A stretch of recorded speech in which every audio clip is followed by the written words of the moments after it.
नमस्कार दोस्तों, हमारी ज्योग्राफी चल रही थी। ज्योग्राफी, भूगोल। भूगोल भूगोल में जो हम देख रहे थे वो नदी तंत्र देख रहे थे। नदी तंत्र देख रहे थे। अब नदी तंत्र में हमने गंगा नदी तंत्र स्टार्ट किया था। गंगा नदी तंत्र, गंगा नदी तंत्र हम खत्म कर चुके थे। उसमें थोड़ी बातें हैं वो हमें करनी है। चलिए, तो आज हम देखते हैं। सही है। गंगा नदी में हम सबसे पहला पॉइंट देखेंगे कि गंगा नदी की सबसे पहली सहायक नदी कौन सी है ना। तो पहला पॉइंट है हमारा, गंगा नदी की पहली सहायक नदी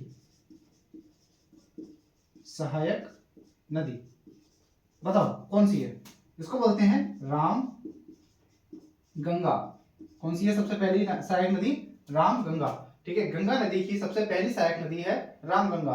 और गंगा की सबसे लंबी सहायक नदी कौन सी है? गंगा की सबसे लंबी सहायक नदी बताएंगे, क्वेश्चन बताओगे ये वाला। गंगा की सबसे लंबी सहायक नदी देखो, गंगा की जो सबसे लंबी सहायक नदी है उसको बोलते हैं यमुना। अभी यमुना भी पढ़ेंगे ना, इसके बाद यमुना ही पढ़ेंगे। कौन सी ग्लेशियर से निकलती है, कहां से निकलती है ना।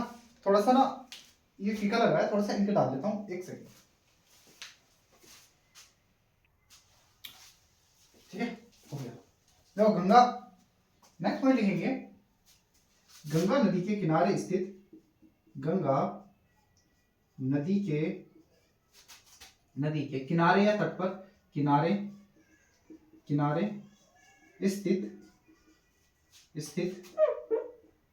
स्थित सबसे बड़ा शहर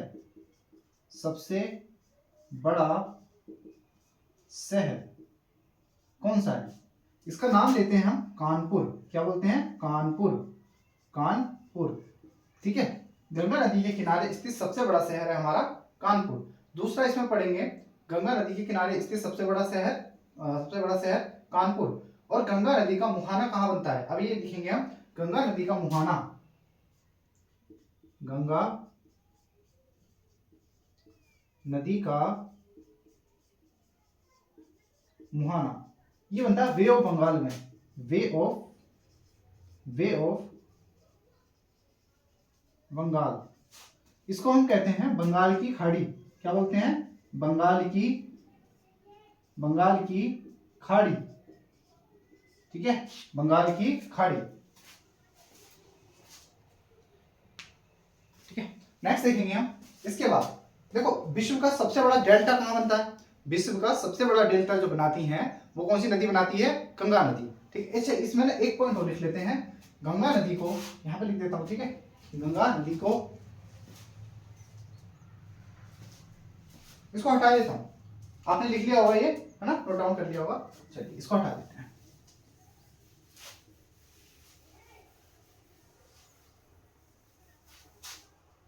ठीक है, यहां पे लिखेंगे, गंगा नदी को बांग्लादेश में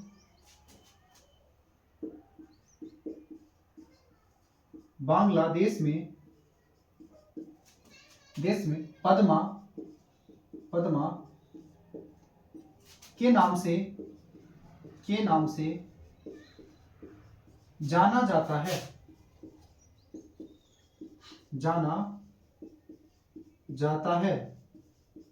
ठीक है, गंगा नदी अपने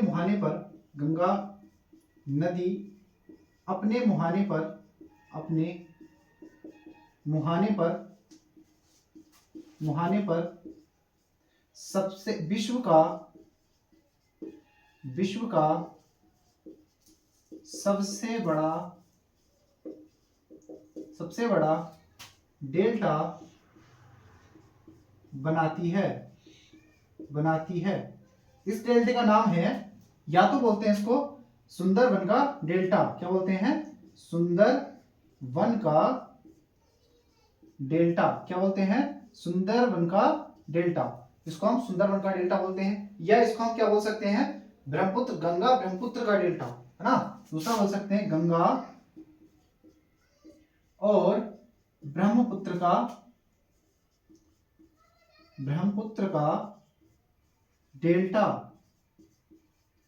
सही है, आशा करता हूं कि ये समझ में आ रहा होगा। सिंपल चीजें ये तो, है ना, सिंपल चीजें। देखो हम जो ज्योग्राफी है, इंडियन ज्योग्राफी, उसको बाय मैपिंग और बड़े अच्छे से इसके कॉन्सेप्ट को समझेंगे, बहुत अच्छे से समझेंगे। एक बार हम इसका ओवरव्यू ले रहे हैं, पूरी ज्योग्राफी खत्म कर ले रहे हैं। एक बार पूरी ज्योग्राफी खत्म हो जाए, उसके बाद फिर से स्टार्ट करेंगे इस ज्योग्राफी को, और इतने डीप में जाएंगे हम, इतनी डीप में समझेंगे उसके हर एक कॉन्सेप्ट को, हर एक एंगल को समझने की कोशिश करेंगे ज्योग्राफी में, है ना। इतने डीप में ज्योग्राफी किसी ने पढ़ाया भी नहीं होगा यूट्यूब पर, है ना। इतने डीप में पढ़ेंगे हम, और जो पढ़ेंगे, जो अभी आने वाली है उत्तराखंड पीसीएस और यूपी पीसीएस दोनों आने वाले हैं, उसको टारगेट करके पढ़ेंगे हम लोग, ठीक है। चलिए अभी तो ये उतार लो, सही से अच्छे से रिवीजन कर लो। और हम एक कॉन्सेप्ट और एक चीज और चलाने वाले हैं, एनसीईआरटी का रिवीजन, है ना। एनसीईआरटी चलाऊंगा मैं तब जब, अब मेरा टारगेट पीसीएस का टारगेट तो यही है, पीसीएस का टारगेट ये है कि मेरे जैसी 5000 सब्सक्राइबर पूरे हो जाएंगे, उसके बाद हम पीसीएस का लॉन्च, पीसीएस का जो पूरा बैच है वो लाने वाले हैं, और लाएंगे वो फ्री होगा, है ना। ये मैं सोचना कि पैसे देने पड़ेंगे, और वो लाऊंगा मैं तब आपका थोड़ा सपोर्ट रहेगा, आप लाइक शेयर कमेंट और सब्सक्राइब करेंगे ज्यादा से ज्यादा, तब लेकर आऊंगा मैं। और हमें डिजिटल बोर्ड भी लेकर आना है, तो डिजिटल बोर्ड भी आपका सहयोग रहेगा तभी लेकर आएंगे, आपके सहयोग से हम डिजिटल बोर्ड लेकर आएंगे। आप अगर सहयोग करोगे तभी, और डिजिटल बोर्ड आएगा तो इस पर पूरी की पूरी एनसीईआरटी मैं अपने खुद मैं पूरी की पूरी एनसीईआरटी खत्म करूंगा। जीएस की जितनी एनसीईआरटी है सारी की सारी, जो यूपीएससी और पीसीएस में पूछी जाती है, और यहाँ तक कि एसएससी लेवल में भी, तो एनसीईआरटी सबको पढ़नी पड़ेगी। और मैं अच्छे से, इतने अच्छे से कवर कराऊंगा, उसकी एनसीईआरटी के नोट्स कैसे बनाने हैं, नोट्स भी बना के दूंगा मैं, है ना। एनसीईआरटी पढ़ेंगे, साथ में नोट्स बनाएंगे, पढ़ेंगे नोट्स बनाएंगे। ओके चलिए यहाँ पर पढ़ते हैं। तो गंगा नदी हमारा इतना ही, इतना वन डे एग्जाम के लिए, है ना, वन डे एग्जाम के लिए काफी है, इतना आप कर लोगे तो। अब इसके बाद हम पढ़ेंगे यमुना नदी, ठीक है, यमुना नदी पढ़ेंगे इसके बाद।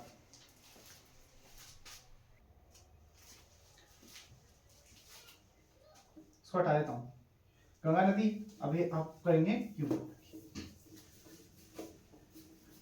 यमुना नदी। देखो दूसरी नदी होगी हमारी यमुना नदी, यमुना नदी। यमुना नदी अगर देखा जाए तो इसको एक पॉइंट लिख लेते हैं कि गंगा की, इसको लिख लो, गंगा की सबसे लंबी सहायक नदी, गंगा की सबसे लंबी सहायक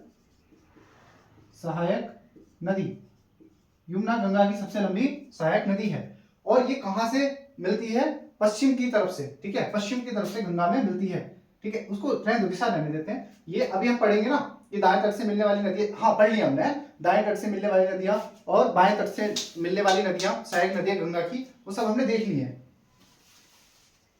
ना। चलो नेक्स्ट देखिए, इसमें हम दूसरा पॉइंट देखेंगे। इसमें देखेंगे कि इसका उद्गम कहां से होता है, इसका उद्गम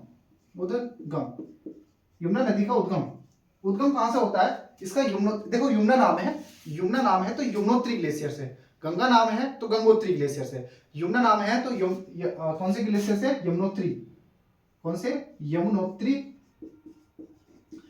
ग्लेशियर। और कहां से, यमुनोत्री ग्लेशियर जो पड़ता है उसको बोलते हैं बंदर पूंछ, यमुनोत्री ग्लेशियर बंदर पूंछ पर्वत से उद्गम होता है, ठीक है, होता है। नेक्स्ट अब इसमें देखेंगे हम इसका यमुना, ठीक है, यमुना नदी। देखो नेक्स्ट यमुना नदी गंगा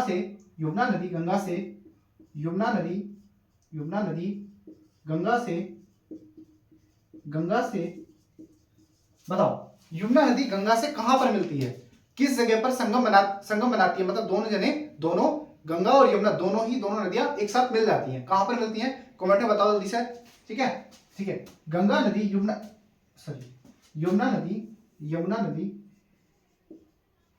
नदी गंगा से प्रयागराज, जिसको इसका पहले नाम था इलाहाबाद, इलाहाबाद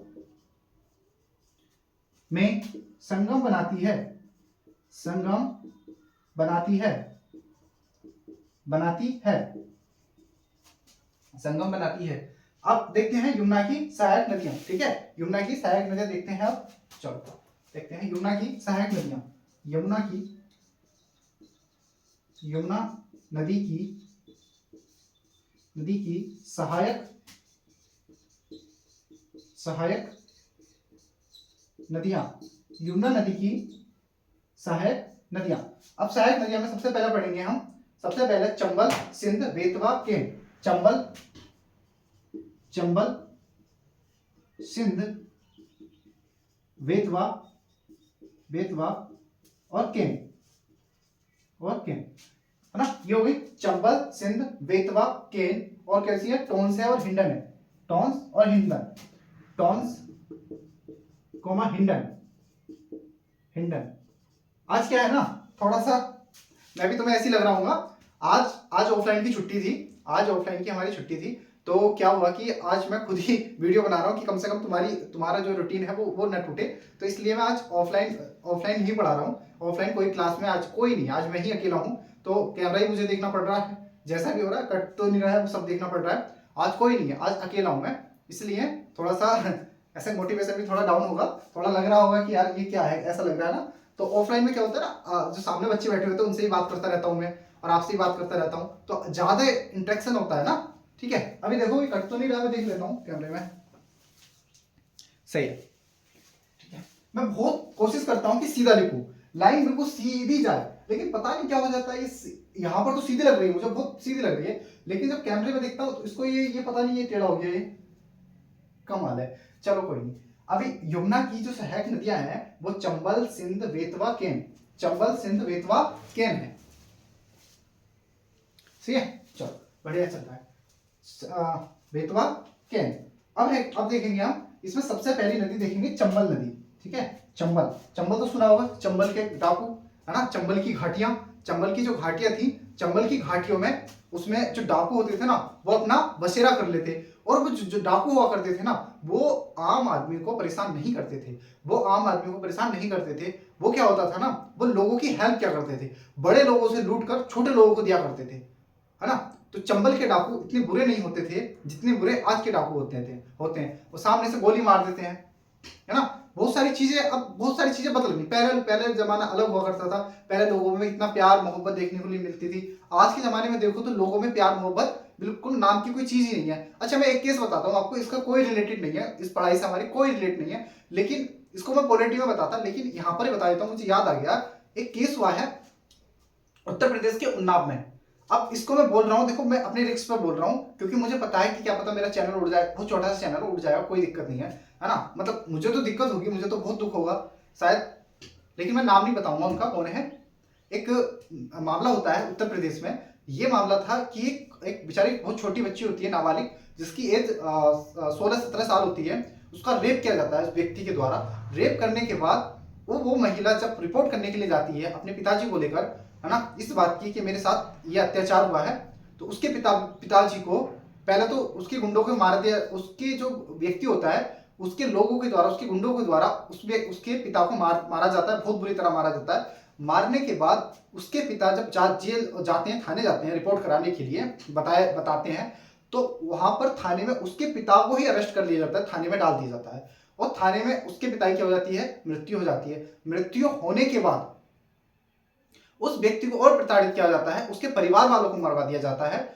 फिर उसके बाद वो लड़की जो होती है वो जाती है उत्तर प्रदेश के जो मुख्यमंत्री जी हैं, श्री योगी आदित्यनाथ जी के पास जाती हैं। तो वहां पर उनके सामने, उनका जो आवास है उसके सामने वो अपने आप को आत्मदाह करने की प्रयास करती हैं। पकड़ लिया जाता है, उनको रोक दिया जाता है ना। फिर उसका केस चलता है, उस महिला का केस चलता है, उसको पकड़ लिया जाता है, उसको आजीवन कारावास की सजा हो जाती है। लेकिन अभी 3 दिन पहले सुनने में आ रहा है कि 3 दिन पहले उनको बेल मिल गई है। अभी बोल तो मैं और कुछ भी सकता हूं। इस देश की विडंबना देखो कि इतना बड़ा केस प्रोफाइल होने के बाद, इतना बड़ा हाई प्रोफाइल केस होने के बाद उस व्यक्ति को छोड़ दिया जाता है। क्या कानून, उस महिला को न्याय कौन देगा? वो इतना बड़ा व्यक्ति हो गया, इतना बड़ा उसके हाथ है, इतना बड़ा पावर है उसके पास, तो इसका मतलब आम आम नागरिक कीड़े मकोड़े हैं। कीड़े मकोड़े समझा जा रहा आदमियों को। बाकी अभी मेरा थोड़ा और बड़ा चैनल हो जाएगा तो अच्छे से मैं बात करूंगा और अच्छे से मैं पूरे देश को जागरूक करने का काम, लोगों को जोड़ने का काम करूंगा, इस देश को इकट्ठा करने का काम करूंगा। बहुत सारी चीजें हैं मेरे मन में जो मैं यूट्यूब के माध्यम से लोगों को तक पहुंचाना चाह रहा हूँ। बाकी सॉरी आपका इतना सारा टाइम ले लिया, लेकिन दुख होता है, आपको भी दुख हुआ होगा, है ना, दुख होता है। चल बहुत बहुत सॉरी अगर आपको बुरा लगा हो, पढ़ाई के बीच में मैंने ये सब बता दिया। ऑफलाइन होती तो मेरी आदत है, ऑफलाइन में पढ़ाते टाइम मैं ये बहुत सारी बातें बताता हूँ, बहुत सारी बातें करता हूँ। ये ऑनलाइन में शायद पॉसिबल नहीं है, अभी मेरा बहुत छोटा चैनल है, जब बड़ा हो जाएगा तो मैं बहुत सारी चीजें बताया करूंगा, और है ना, आपका सपोर्ट रहेगा। आप, मुझे पता है कि आप सपोर्ट करेंगे मुझे, है ना। बहुत सारे यूट्यूब चैनल बहुत बड़े बड़े हो गए हैं, लोगों ने सपोर्ट कर करके उनको कहाँ पहुंचा दिया, और वो लोगों की बात भी कर रहे हैं, वो लोगों की बात उठा भी रहे हैं। वैसे बहुत सारे चैनल को जानता हूं मैं जो लोगों की बात उठा रहे हैं। मैं देश में रहकर देश की बात उठाऊंगा, देश के मुद्दे उठाऊंगा। सरकार कोई भी हो, सरकारें आएंगी जाएंगी, लेकिन ये देश रहना चाहिए। चलिए, यमुना नदी में हम पहले पढ़ेंगे चंबल। यमुना की सहायक नदी में चंबल हम देख लेते हैं पहले।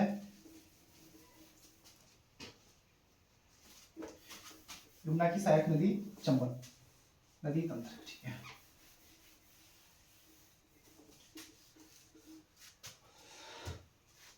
चंबल, चंबल नदी का उद्गम मध्य प्रदेश के, ठीक है, चंबल नदी, चंबल नदी, इसका उद्गम लिखेंगे, उद्गम, उद्गम मार्कर कहाँ है, उद्गम मध्य प्रदेश के, मध्य प्रदेश के महू,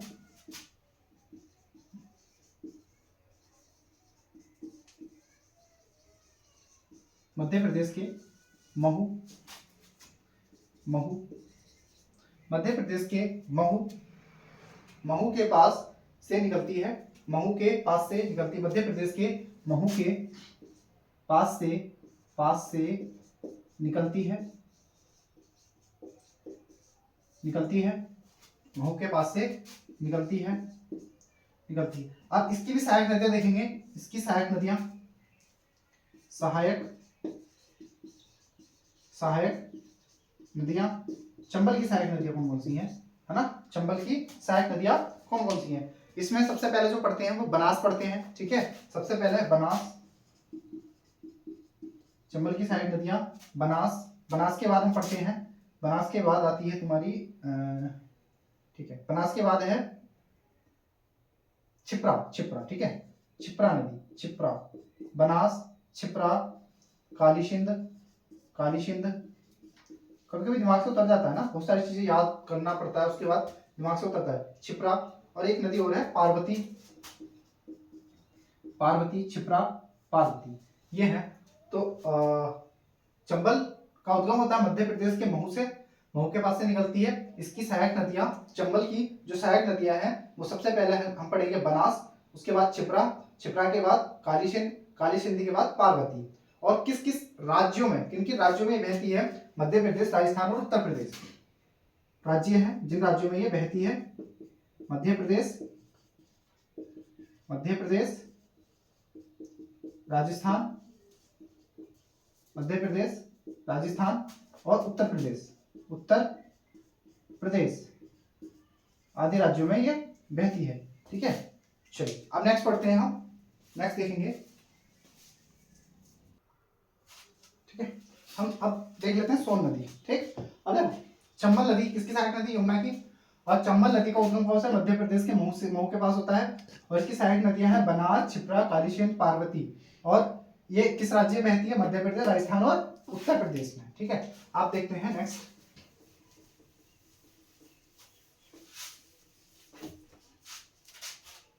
नेक्स्ट देखेंगे हम सोन, क्या देखेंगे, सोन, सोन नदी।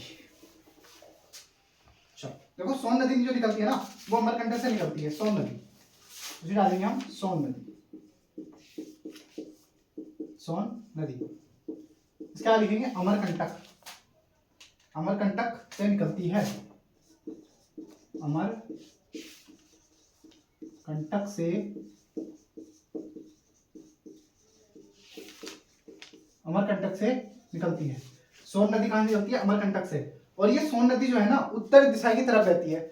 सोन नदी किस दिशा की तरफ बहती है? उत्तर दिशा की तरफ। ये है उत्तर, नॉर्थ डायरेक्शन में बहती है, उत्तर दिशा की तरफ, दिशा की और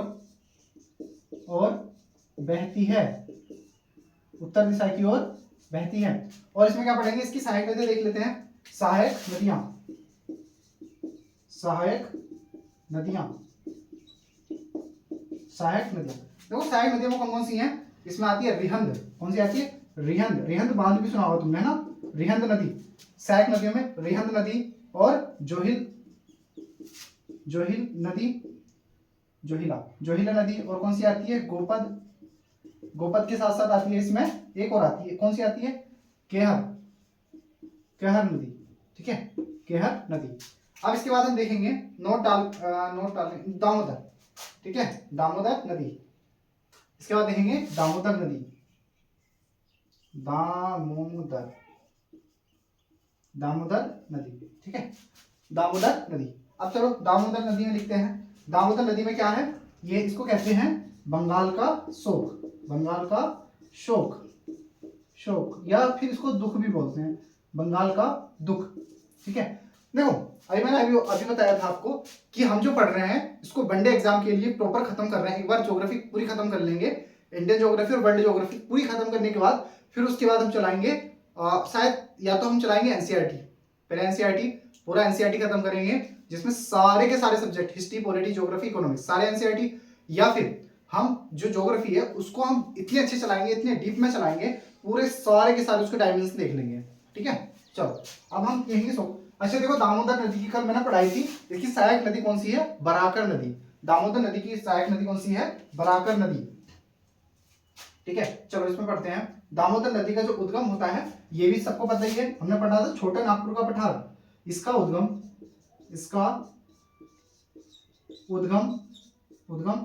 छोटा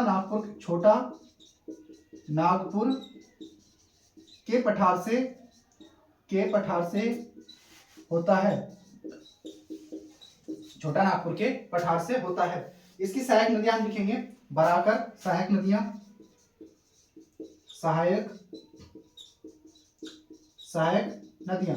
इसकी सहायक नदियों में सबसे पहले हम लिखेंगे बराकर नदी, बराकर नदी। या फिर इसके बाद इसकी सहायक नदी है बराकर नदी, केनार नदी, बराकर नदी, केनार नदी, बोकारो नदी, और एक नदी और लिख लेंगे हम, इसका नाम लिखेंगे क्या नाम है? जमुनिया नदी। ठीक है, बराकर नदी, जमुनिया नदी। ठीक है, तो दामोदर नदी का किसका कहते हैं? बंगाल का शोक कहते हैं। दामोदर नदी का उद्गम छोटा नागपुर के पठार से होता है। दामोदर नदी की सहायक नदियां कौन सी हैं? बराकर नदी, केनार नदी, बोकारो नदी और जमुनिया नदी। इसके बाद हम जो पढ़ेंगे नोट डाल के लिखेंगे, जो तेलैया बांध बना हुआ है ना, तेलैया बांध, इस पर लिख लेंगे तेलैया बांध, तेलैया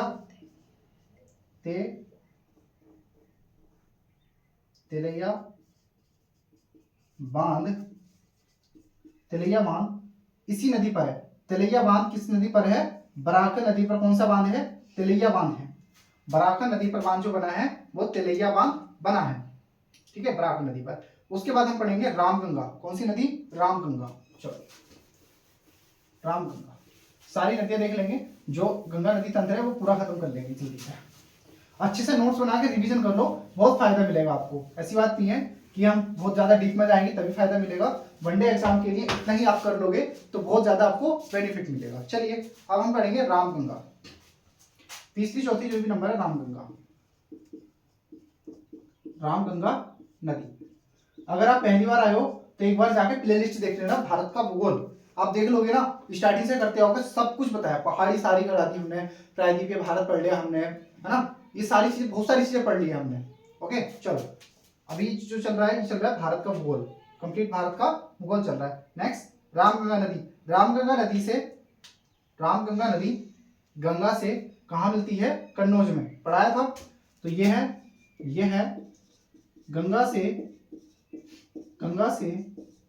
कन्नौज में, यह गंगा से कन्नौज में संगम बनाती है, संगम बनाती है। ठीक है, रामगंगा नदी गंगा से कहाँ मिलती है? कन्नौज में मिलती है। उसके बाद इसकी सहायक नदी लिखेंगे, सहायक नदी है खो और अरिल, सहायक नदी है खो और अरिल। ये क्या है इसकी सहायक नदियां, सहायक नदी खो और अरिल। नेक्स्ट हम पढ़ेंगे गंडक नदी, चौथी नदी, पांचवी नदी गंडक नदी। सही है, लग रहा होगा बहुत फास्ट जा रहा हूं या आपको समझ में नहीं आ रहा, ऐसा नहीं है, ये आपको समझ में आना चाहिए। इसमें कुछ इतना बड़ा रॉकेट साइंस नहीं है, कुछ मैं ज्यादा डीप में नहीं जा रहा हूँ कि मैं इसके बारे में बहुत सारी चीजें डीप में बता रहा हूँ। ये तो फैक्चुअल चीजें आप याद कर लो बस। अगर याद नहीं हो रही है तो याद करने का तरीका मैं बताऊंगा, आप एक बार कमेंट करके बताएं कि तरीका बता दीजिए, याद नहीं हो रही है, हम कैसे करें इसको याद, है ना? रटना नहीं है, बस याद करना, समझते चलना है। चलो नेक्स्ट गंडक नदी में लिखेंगे हम, ये नारायणी नदी, इसको जो है ना नारायणी नदी कहते हैं। इस नदी को नारायणी नदी कहते हैं नेपाल में। इसे नेपाल में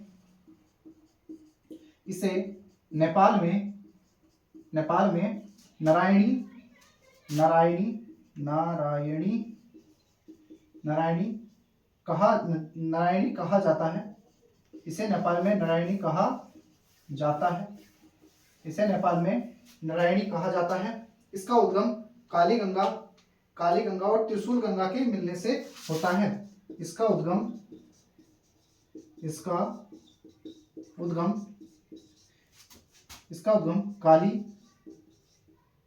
काली गंगा प्लस त्रिशूल काली गंगा प्लस त्रिशूल गंगा के मिलने से होता है।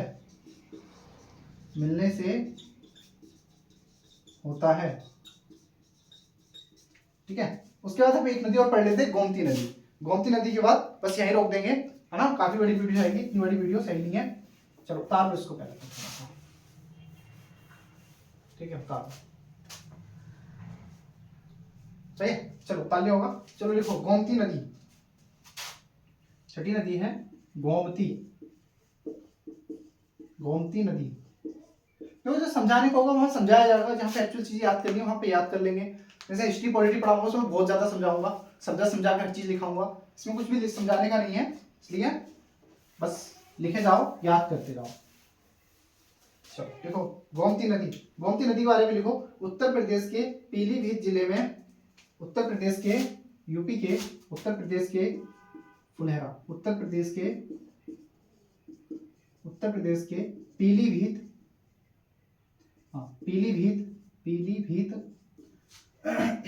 उत्तर प्रदेश के पीलीभीत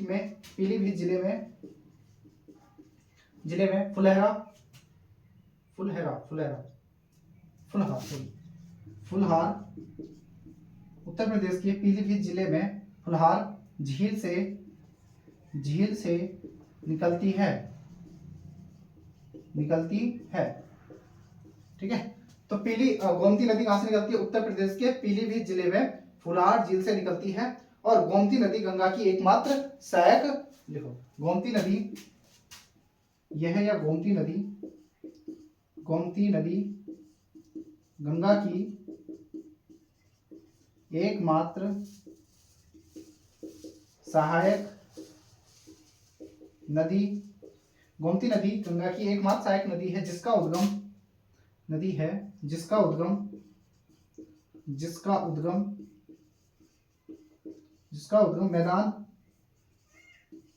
उद्गम मैदानी भागों से होता है। ठीक है, गोमती नदी गंगा की एकमात्र सहायक नदी है, जिसका उद्गम जो होता है, जो बनती है, जो निकलती है, वो कहां से निकलती है? मैदानों से निकलती है। और ये गंगा में कहां से मिल जाती है? गंगा में कहां पर? गाजीपुर में। यह गंगा में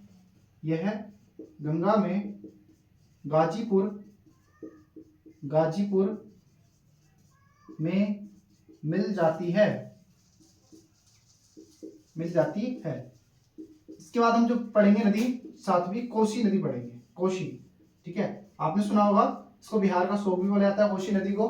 ठीक है। कोशी नदी करने के बाद कल हम क्या करेंगे, इस पूरे गंगा नदी तंत्र को खत्म कर लेंगे। ठीक है, कल गंगा नदी तंत्र को खत्म करने के बाद सिंधु नदी तंत्र पढ़ेंगे। और आशा करता हूँ आपको ये वीडियो अच्छी लगी हो, आपको कुछ समझ में आया हो, है ना। अगर समझ में आया है लाइक करेंगे, कमेंट करेंगे, शेयर करेंगे और सब्सक्राइब करेंगे, अपने दोस्तों से कराएंगे और सबके पास भेजेंगे इसको। जितने लोगों तक जोड़ सको इतने लोगों तक भेजो इसको। और हमारा टारगेट क्या है 5000 का। जैसे 5000 कंप्लीट होंगे हमारे सब्सक्राइबर, वैसे ही हम आपके लिए क्या लाएंगे, यूकेपीएससी और यूपीपीएससी का एक पूरा बैच। ठीक है, तो धन्यवाद, जय हिंद, नमस्कार।